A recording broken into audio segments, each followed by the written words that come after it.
Comment poser une division avec reste? Ici, il va s'agir de la première partie de la partie 1. N'hésitez pas à aller voir la deuxième partie. Je traiterai des divisions avec reste plus complexes. Puis, dans une vraie deuxième partie, je traiterai la division euclidienne, c'est-à-dire celle à virgule. Alors, nous allons commencer par le début.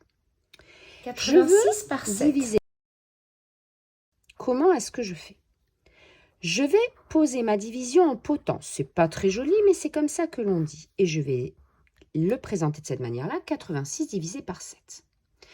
Alors, je vais mettre un petit chapeau au-dessus soit de au-dessus. 86. Pour savoir, je vais me poser la question d'abord si dans 8, il rentre 7. Oui, 8 est plus grand que 7, donc je ne prends que le 8. Et je pose la question, dans 8, combien de fois rentre 7? Je pose le début de ma table, 7 fois 1, 7, 7 fois 2, 14. Oui, 14 c'est trop grand, ça ne rentrera pas dans 8. Donc je choisis 7 fois 1, 7. Les fois, je vais les mettre ici. 7 fois 1, 7. Je vais retrancher 7 à 8. Il me reste 1. Qu'est-ce que je fais du 6? Eh bien, je vais le descendre et le mettre à côté du 1, ce qui va me faire maintenant 16. Et je repose ma question. Dans 16, combien j'ai de 7?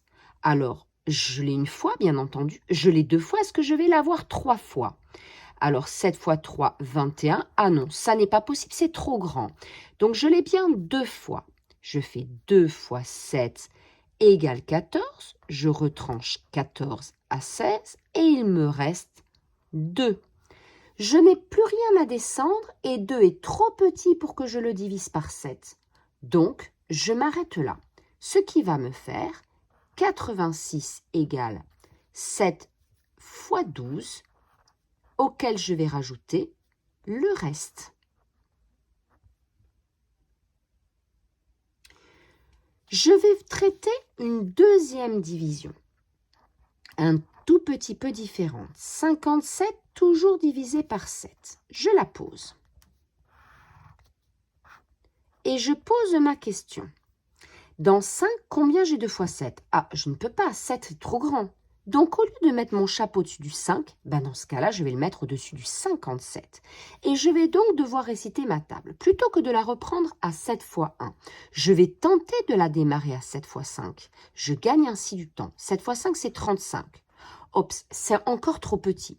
Donc, je vais l'agrandir. 7 fois 6 égale 42. Trop petit. 7 fois 7 égale 49. Trop petit. 7 fois 8 égale 56. Ouh, je m'approche. Alors, je vais écrire quand même le 7 fois 9 égale 63, mais on voit bien qu'ici, il est trop grand. On s'en doutait déjà. On va donc choisir de mettre le 8 ici. 7 fois 8, et je vais marquer mon résultat que je vais retrancher à 57. Et mon reste sera donc 1, et c'est terminé. Ma phrase de réponse sera 57 est égal à 7 fois 8 plus mon reste, qui est 1. Je vous invite à vous abonner pour ne rien rater. Je propose plein de petites vidéos comme celle-ci et je peux aussi en créer sur vos demandes. Donc, laissez-moi en commentaire ce que vous voulez que je traite. J'espère que ça vous aura aidé.